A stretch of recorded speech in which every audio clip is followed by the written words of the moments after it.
कहानी की शुरुआत वेस्ट वर्जीनिया के जंगलों से होती है। रिची और हैरी नाम के कपल को यहाँ एक सुनसान सड़क के किनारे क्लाइंबिंग करते हुए लोगों के द्वारा देखा जाता है। और जैसे ही रिची ऊपर पहुँचता है तो उसे एक गंदे पानी से भरे हुए एक नदी दिखाई पड़ती है, लेकिन वो अपने जीत की खुशी मनाने लगता है और हैरी को भी ऊपर आने के लिए इशारा करता है। लेकिन इसे भी देखा जाता है कि हैरी के पाँव फिसल जाता है और वो हवा में लटकने लगती है, लेकिन वो फिर से कोशिश करती है ऊपर चढ़ने की। इस बार वो रिची को मदद के लिए पुकारती है, लेकिन रिची सामने दिखाई नहीं देता है और वह देखकर हैरी परेशान हो जाती है। अचानक उसके चेहरे पे खून का कतरा गिरता है और वो यह देखकर हैरान रह जाती है। अचानक उसकी नज़र रिची पे पड़ती है और वो ये देखती है कि कोई उसे ऊपर से उठाकर नीचे की ओर फेंक दिया है। इससे पहले कि वो इस गतिविधि को समझ पाती, कोई उसे अचानक से ऊपर की ओर खींचने लगता है, लेकिन वो जल्दी से अपनी रस्सी को काट देती है और खुद को संभालने की कोशिश करती है, पर वो संभल नहीं पाती और वो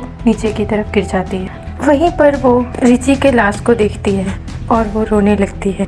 और इसी दौरान पहाड़ी से कुछ अजीब सा आवाज़ सुनाई पड़ने लगता है। उस आवाज़ को सुनते ही वो अपनी जान बचाने के लिए गाड़ी की तरफ जाना शुरू करती है और इसी दौरान कार की तरफ जाते हुए उसका पाँव नुकीली तार में फंसता है और वो गिर जाती है और कातिल उसे खींचते हुए अपने साथ लेकर चला जाता है।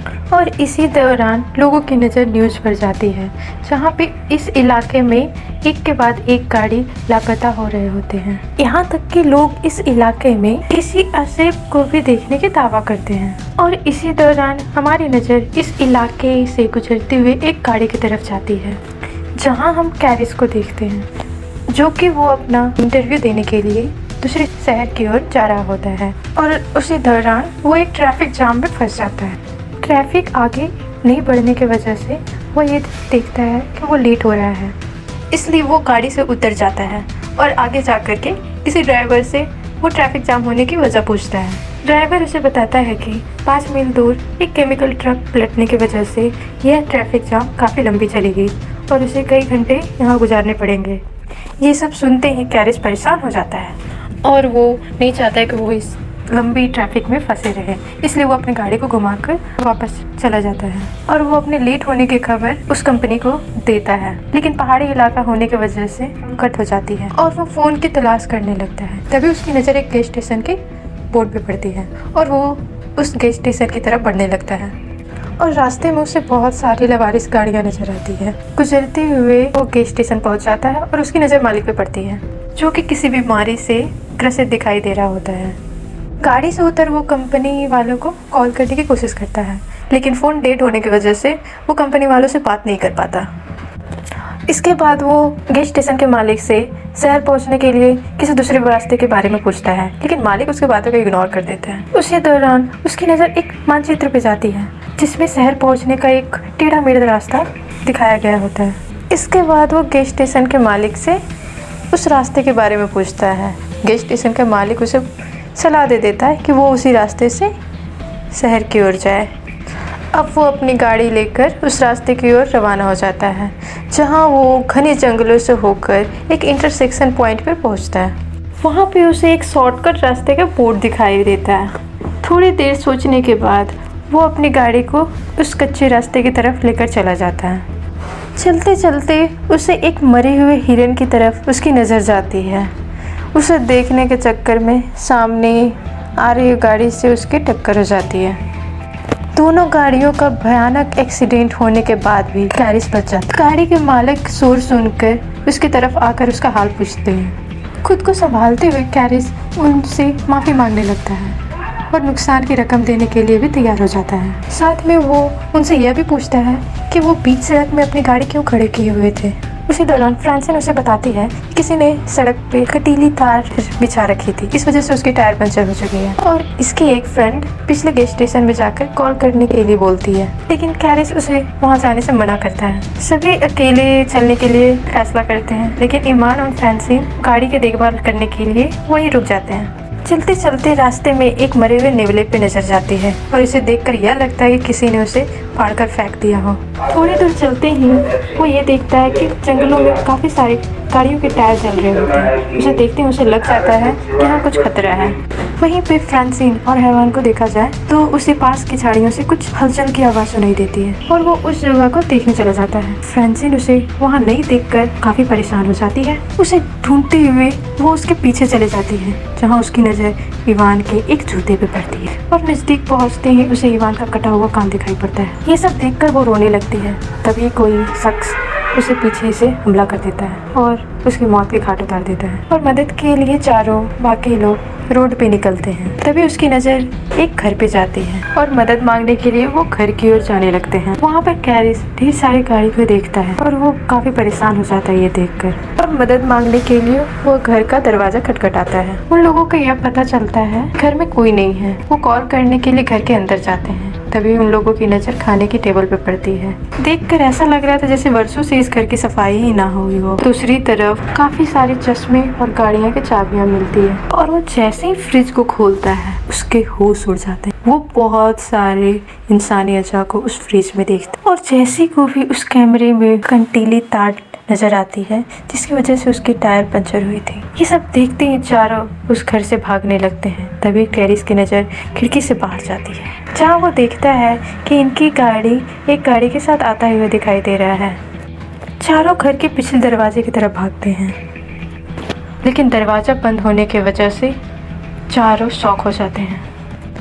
वहीं दूसरी तरफ यह देखा जाता है कि वो कातिल घर के अंदर आता है और अंदर आते ही वो फ्रांसिन की लाश को जमीन पर फेंक दे। वहीं हमारी नज़र कैरिस और जर्सी पे जाती है, जो उनकी लाश को देखकर सदमे में आ जाते हैं और वहाँ पर पहली बार 3 आदमखोरों को देखा जाता है, जो कि फ्रांसिन की लाश को उठाते हैं और टेबल पर रख देते हैं और वो अपने तेज औजारों से इसे काटना शुरू कर देते हैं। जहाँ पर ये सब खूनी मंजर देखकर जैसे ही कार्ली चिल्लाने लगती है, तुरंत अस्कॉट उसके मुंह पर हाथ रख देता है।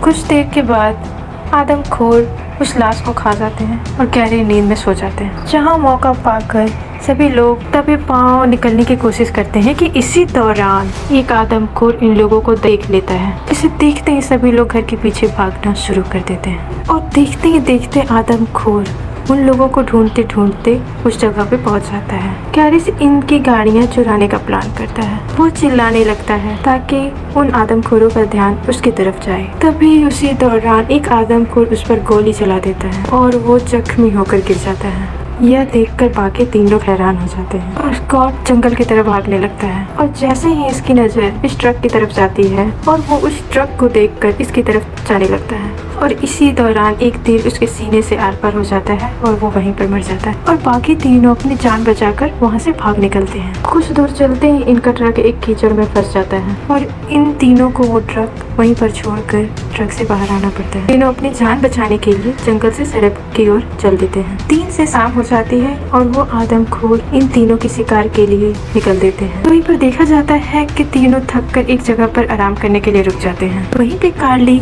सभी को ऊपर देखने के लिए इशारा ऊपर की ओर देखते हैं। इन्हें अपने सामने एक वॉच टावर दिखाई देता है। इसे देखते ही सभी लोग खुश हो जाते हैं और तीनों इसके ऊपर चढ़ने लगते, लेकिन ऊपर कोई नहीं होता है और सभी लोग उदास। जर्सी को वहाँ पे एक फर्स्ट एड बॉक्स मिलता है, जिसकी मदद से वो कैरिस की मलहम पट्टी करती है। कार्ली को वहाँ पर एक पुराना रेडियो मिलता है और कार्ली मदद मांगने के लिए उस रेडियो में बात करती है, लेकिन उससे कोई भी आंसर नहीं मिलता। कैरिस को नीचे से कुछ आवाजें सुनाई देती है और वो उसकी नजर नीचे से गुजर रहे 3 आदमखोरों पे पड़ता है और इनको ऊपर आता हुआ देखते हुए कैरिस वहाँ रखे हुए सामान को टावर के एंट्री गेट पर रखना शुरू कर देता है।